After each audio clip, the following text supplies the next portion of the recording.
নমস্কার বন্ধুরা, সুপ্রিয়া কিচেনে আবার আপনাদের সবাইকে স্বাগত জানাই। বন্ধুরা, আজকে আমাদের কোম্পানিতে যতজন কাজ করছে সবার জন্য সিমাইয়ের পায়েস বানাবো। আমরা বাঙালিরা পৌষ মাসের এই পার্বণটাকে পৌষ পার্বণ বলি।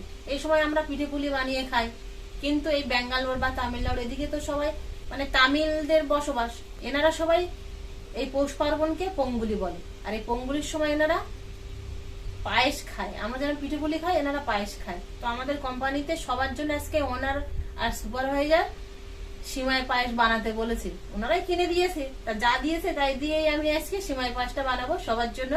তো প্লিজ বন্ধুরা, আপনারা পুরো ভিডিওটা প্রথম থেকে শেষ পর্যন্ত দেখবেন, আশা করছি আপনাদের ভালো লাগবে। এক সাইডে সিমাইটা ভাজবো আর এক সাইডে দুধটা জাল হতে বসিয়ে দেবো।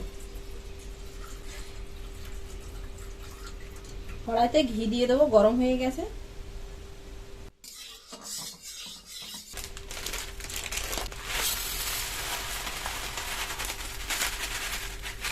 সিমাইটা লো ফ্লেমে লাল করে ভেজে নেব।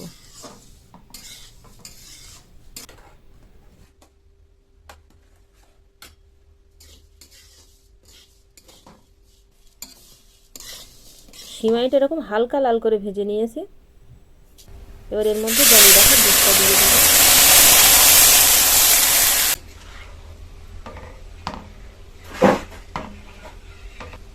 স্বাদ মতো চিনি দিয়ে দেবো।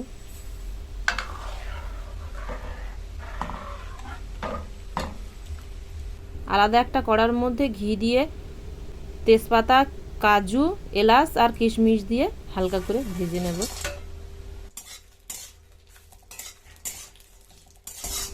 কিশমিশ ভাজলেই কিন্তু কিশমিশ সেদ্ধ হয়ে যায়, তাই কিশমিশ সেদ্ধ হওয়ার জন্য টেনশন করতে হবে না, বা আগাম দিতেও হবে না পায়েসের মধ্যে। সবকিছু 2 মিনিট বেশ এরকম হালকা লাল করে ভেজে নিয়েছি। পায়েসটা নামানোর 2 মিনিট আগেই ভেজে রাখা এই ড্রাই ফ্রুটগুলো দিয়ে দেবো।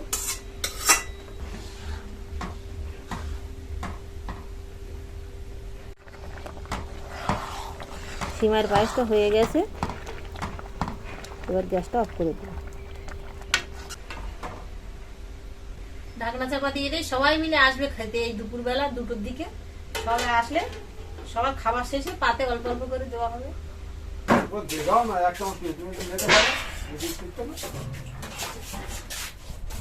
আর কি হয়েছে না উপরে নিচ্ছি বেশি করে নিচ্ছি কি জানি।